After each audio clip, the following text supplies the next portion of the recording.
안녕하십니까, 책남입니다. 오늘 소개할 책은 싱크 어게인입니다. 애담 스커스가 쓴 책이고요. 최근에 베스트셀러까지 올라간 다시 생각하기 라는 책입니다. 바로 본문으로 넘어가도록 하겠습니다. 그들은 모두 15명이었고 덜컹거리는 비행기 끝에 몬테나 하늘에서 낙하했다. 그들은 소방대원이었고 하루 전에 번갯불로 시작된 산불을 끄려고 투입된 최정예 요원들이었다. 이제 몇 분만 지나면 그들은 화마를 피해서 필사적으로 달리게 될 운명이었다. 그때까지는 그런 운명을 전혀 알지 못했지만 말이다. 이들이 맨쿨지라 불리는 산의 정상 부근에 낙하한 것은 1949년 8월에 어느 뜨겁던 날 오후였다. 협곡 너머 불길이 시야에 들어왔고 대원들은 미주리 강을 향해 경사면을 내려갔다. 이들이 계획을 세운 것은 불길이 다가오는 곳 주변에 흙을 뒤집어서 방화선을 만들어 불길을 가둔 다음 화마가 집어삼킬 먹잇감이 많지 않은 지역으로 불길을 유도하겠다는 것이었다. 오후 5시 45분 불길을 가두겠다는 계획은 이미 불가능했다. 작전을 바꾸어야 했다. 싸울 때가 아니라 도망가야 할 때였다. 재빠르게 판단을 내린 도지는 대원들에게 경사면을 다시 올라가라고 명령했다. 대원들은 가파른 언덕을 빠르게 올라가야 했다. 풀은 무릎 높이까지 자라 있었고 게다가 바위가 많은 지형이라 이동이 쉽지 않았다. 대원들이 8분 동안 그렇게 허겁지겁 후퇴한 거리는 약 450m였고 이제 능선까지는 200m도 남지 않았다. 눈으로만 볼 때는 얼추 안전한 것 같았다. 그러나 사실 불길은 빠른 속도로 그들을 따라붙고 있었다. 그 순간에 도지는 대원들로서는 도무지 이해할 수 없는 행동을 했다. 불길에 따라잡히기 전에 조금이라도 더 빨리 달아났음에도 불구하고 그는 걸음을 멈추고 성냥을 꺼내서 불을 붙인 뒤 성냥불을 풀밭에 던졌다.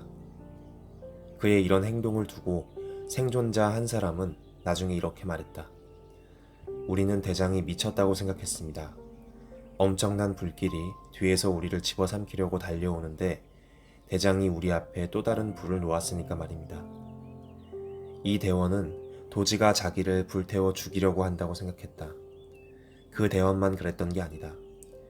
그랬기에 도지가 두 팔을 흔들어대면서 이리 와, 이리 오란 말이야 라고 고함을 질렀지만 대원들은 그의 말을 무시하고 정상을 향해 필사적으로 올라갔다. 대원들은 도지의 생존 전략이었음을 미처 알지 못했다. 그의 생존 전략은 자기 앞에 있는 풀을 태워버림으로써 무섭게 올라오는 화마의 먹잇감을 미리 없애려고 불길의 강도를 조금이나마 누그러뜨려 안전한 공간을 만드는 것이었다. 도지는 물통에 물로 손수건을 적셔서 입을 막은 다음에 재만 남은 그 공간에 납작 엎드려 15분을 버텼다. 성난 불길이 그를 지나쳐서 정상으로 타고 올라갈 때 그는 지면 가까이에 있는 산소에 의지해서 가까스로 살아남을 수 있었다. 비극이었다. 대원 12명이 화마를 피하지 못하고 사망했다. 한 대원의 유품으로 발견된 회중시계의 두 바늘은 녹아내린 채 멈춰 있었는데 바늘이 가리킨 시간은 오후 5시 56분이었다. 정신적인 강인함을 갖추는 데 필요한 것이 무엇인지 생각할 때 사람들은 보통 지능을 떠올린다. 똑똑할수록 복잡한 문제를 그만큼 잘 풀 수 있고 같은 문제라도 더 빨리 풀 수 있다고 생각하는 것이다. 그러나 사납게 요동치는 격변의 세상을 살아가는데 지능보다 더 중요할 수 있는 일련의 인지 기술들이 있다. 다시 생각하기와 자기가 알고 있던 것을 잊어버릴 수 있는 기술과 관련된 능력이다. 당신은 지금 막 객관식 시험을 치렀다. 그런데 당신이 선택한 답들 가운데 하나가 미심쩍다. 다행히 아직 약간의 시간적 여유가 있다. 이 경우 당신은 최초의 직감을 믿고 답을 그냥 두겠는가? 아니면 바꾸겠는가? 약 4분의 3에 해당하는 학생이 답을 고치면 틀릴 것이라고 확신한다. 그래서 증거의 엄정함을 선호한다. 심리학자 3명이 33개의 관련 논문을 종합적으로 검토했는데 모든 논문에서 답을 바꾼 경우가 오답에서 정답으로 바뀔 경우가 높아짐을 발견했다. 이 현상 심리학에서는 최초의 직감 오류라고 부른다. 한 연구에서 심리학자들이 일리노이 주립대학교의 학생 1,500여 명의 시험 결과를 놓고 처음에 적은 답을 고치려고 지우개 표시를 사용한 횟수를 셌다. 오답에서 정답으로 바뀌는 경우는 절반이나 되었다. 이러한 현상은 내가 가르치는 학생들에게서도 해마다 나타난다. 내가 가르치는 학생들 가운데는 기말고사 때 놀랍게 적은 수만 지우개 표시를 사용했다. 그러나 한 번 결정한 답을 바꾸지 않은 학생보다 맨 처음에 답을 다시 생각해 본 학생들의 성적이 더 좋게 나왔다. 점수가 높아지는 이유는 답을 바꾼 결과라기보다 답을 바꿀지 말지 한 번 더 생각해 본 덕분이다. 우리는 한 번 결정한 답을 다시 생각하는 것만 망설이는 게 아니라 다시 생각하는 것 자체를 망설인다. 한 번 결정한 답을 고치지 않는 성향은 변하지 않는다. 이렇게 되는 이유 중 한가운데는 인지적 게으름이 자리 잡고 있다. 심리학자라는 사람은 기본적으로 정신적 구두쇠라고 지적한다.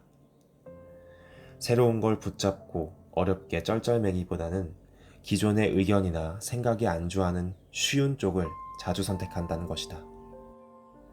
그런데 다시 생각하려는 의지를 가로막는 한층 깊은 차원의 저항이 사람의 심리에 존재한다.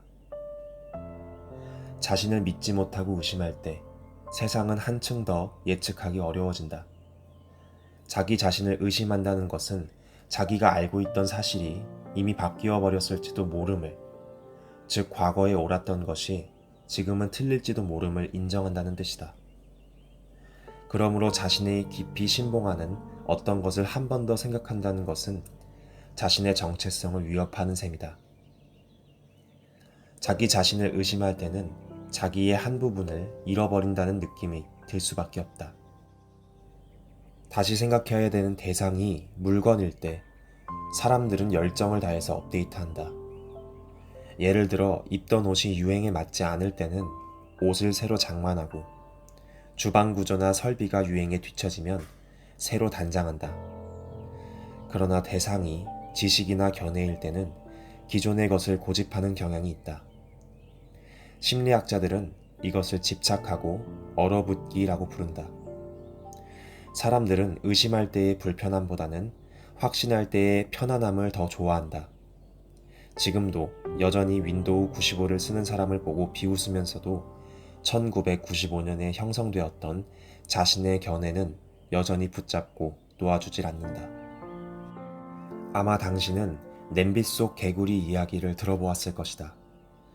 뜨거운 물이 담긴 냄비에 개구리를 집어넣으면 개구리는 깜짝 놀라서 곧바로 냄비 밖으로 튀어나오지만 개구리를 찬물이 든 냄비에 넣고 가열해서 천천히 수온을 높이면 개구리는 밖으로 도망칠 생각을 하지 않고 가만히 있다가 결국 죽음을 맞는다. 나는 최근에 이 유명한 개구리 이야기를 주제로 연구를 해봤는데 놀라운 점을 발견했다. 그 개구리 이야기는 사실이 아니었다. 개구리를 뜨거운 물에 집어넣으면 개구리는 심하게 화상을 입는데 이때의 개구리는 냄비에서 탈출할 수도 있고 탈출하지 않을 수도 있다. 그러나 천천히 데워지는 냄비는 실제로는 개구리에게 더 유리하다. 자기가 놓여있는 물이 너무 뜨거워서 불편하다고 느끼는 순간 개구리는 냄비 밖으로 뛰어나왔다. 자기가 놓인 상황을 재평가하지 못하는 것은 개구리가 아니라 우리 인간이다. 사람들은 보통 극심한 스트레스 상황에서 자동적인 반응, 즉 익히 학습된 반응을 보인다. 사람들은 같은 조건에 놓이면 같은 반응을 한다. 소방대원이 익히 학습한 반응은 불을 끄는 것이지 또 다른 불을 내는 것이 아니다. 만일 당신이 목숨을 구하려고 불길을 피해 달아나는 상황이라면 당신은 익히 학습한 반응은 불에서 최대한 멀리 달아나는 것이지 불을 향해 다가가는 것이 아니다. 그러나 도지가 살아남을 수 있었던 것은 그 두 개의 반응을 재빠르게 억누르고 포기했기 때문이다. 내가 사람들에게 도지의 이 대피책을 얘기해주면 보통은 엄청난 압박감 속에서 놀라운 지략을 발휘했다는 사실에 감탄하면서 천재네 라고 말한다. 하지만 이런 놀라움은 이내 자신에 대한 낙담으로 이어진다. 자기처럼 평범한 사람은 그런 생각을 도저히 할 수 없다는 것이다. 그러나 다시 생각하기는 대부분 특별한 기술이나 천재성이 없어도 된다. 우리가 생각하는 여러 가지 방식은 우리를 무겁게 짓누르는 습관이 될 수 있다. 그래서 우리는 굳이 불편하고 성가시게 그런 가정들을 의심하려 들지 않는다. 그러다가 결국 늦어버린 상황을 맞이한다. 자동차 브레이크 패드에서 이상한 소리가 나도 괜찮겠거니 생각하다가 결국 고속도로에서 낭패를 본다. 전문가들이 부동산 거품이 꺼질 때가 되었다고 경고해도 주가가 오르기만 하면 될 것이라는 믿음을 의심하지 않는다. 배우자가 정서적으로 자기와 멀어짐을 알고 있으면서도 자신들의 결혼 생활은 아무 문제가 없다고 생각한다. 이 책은 다시 생각하기에 가치를 살펴본다. 소방대장, 도지의 목숨을 구한 것은 정신적 유연성이다. 사람들에게 사고의 유연성 및 기민성을 촉발하는 방법 역시 다를 것이다. 만일 다시 생각하기 기술을 터득한다면 당신은 직장에서 성공을 거두고 인생에서 행복을 누릴 보다 유리한 자리에 서게 될 것이다. 다시 생각하기는 오래된 문제에 새로운 해결책을 마련하는데, 새로운 문제에 오래된 해결책을 다시 찾는 데 도움을 줄 것이다. 다시 생각하기는 당신 주변에 있는 사람들에게서 더 많은 것을 배우고 인생을 살아가면서 후회를 보다 적게 하는 지름길이다. 자신이 가장 소중하게 여기는 도구들 가운데 어떤 것, 그리고 자기 정체성에서 가장 소중한 것들 가운데 어떤 것, 이것을 버릴 것을 아는 것, 이것이 바로 지혜다. 사람들은 대부분 자기가 가진 지식과 전문성의 긍지를 느끼며 자신의 믿음과 의견을 고수하는 데 자부심을 가진다. 자기 생각에 확신을 가질 때 보상을 받는데 안정된 세상이라면 이런 접근이 일리가 있다. 그러나 문제는 우리가 사는 지금 세상은 눈이 핑핑 돌 정도로 빠르게 변화하는 세상이다. 이런 세상에서 생각하는 데 보내는 시간만큼이나 많은 시간을 다시 생각하는 데에 써야 한다. 당신 가족과 친하게 지내면서 당신에게 금융 분야의 조언을 자주 해주는 금융 전문가가 있다. 그런데 이 사람이 당신 회사 연금의 구조와 관련이 없는 다른 연금 펀드에 투자하라고 추천한다. 그런데 당신에게는 이 사람 말고 투자에 관한 상당한 지식을 가지고 있는 다른 친구도 있다. 이 친구는 그 연금 펀드는 위험이 높다고 말한다. 자, 이런 상황에서 당신은 어떻게 하겠는가?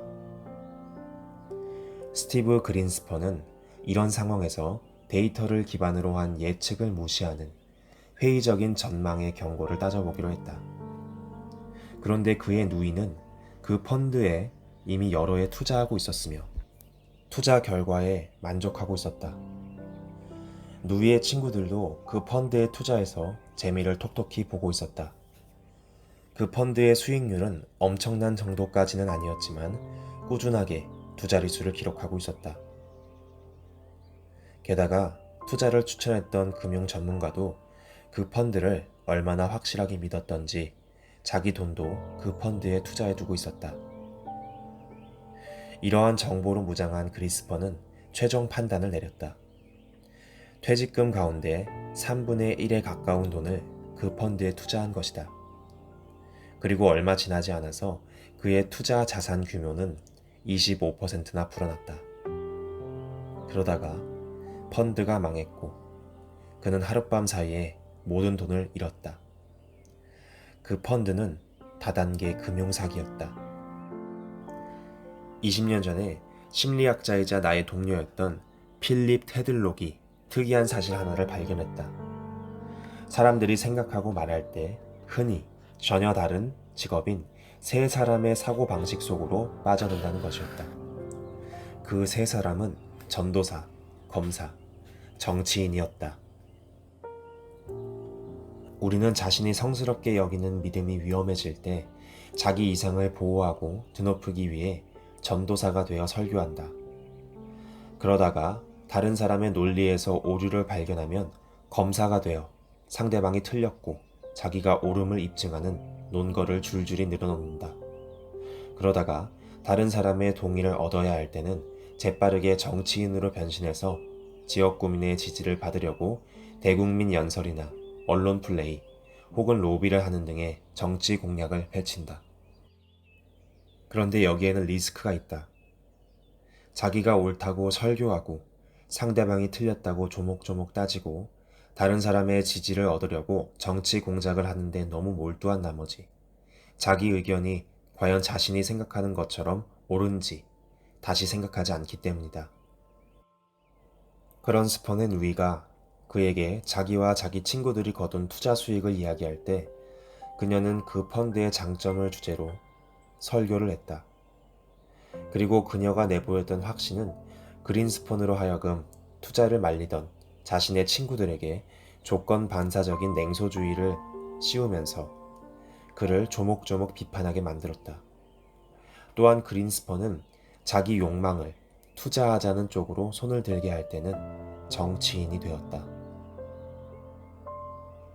그 펀드의 전략을 보다 체계적으로 분석했어야 했다. 신뢰할 수 있는 여러 참고 자료를 통해 보다 많은 관점에서 바라볼 수도 있었다. 그리고 한꺼번에 많은 돈을 투자하기보다 적은 돈으로 조금 더 긴 시간에 걸쳐 투자하는 식으로 실험해 볼 수도 있었다. 이렇게 하는 것은 과학자의 방식으로 들어가는 것, 즉 과학자가 되는 것이다.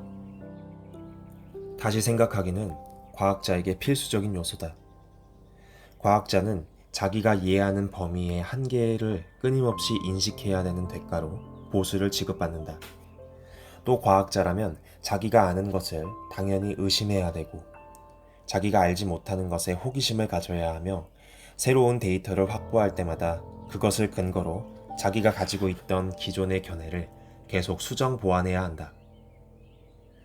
그러나 과학자가 된다는 것은 단지 직업 차원의 일이 아니다. 마음가짐의 틀이 중요하다. 즉, 설교하고 범죄 사실을 따지고 정치 공작을 하는 것과는 전혀 다른 사고방식의 문제다. 진실을 찾으려 할 때 우리는 과학자가 된다. 실험을 해서 가설을 시험하고 지식을 발견해야 한다. 과학이 아닌 다른 분야에 있는 사람들을 과학자처럼 똑똑하게 생각하도록 훈련시킬 수는 없을까? 이렇게만 한다면 그들이 보다 더 똑똑한 선택을 하지 않을 수 없을까?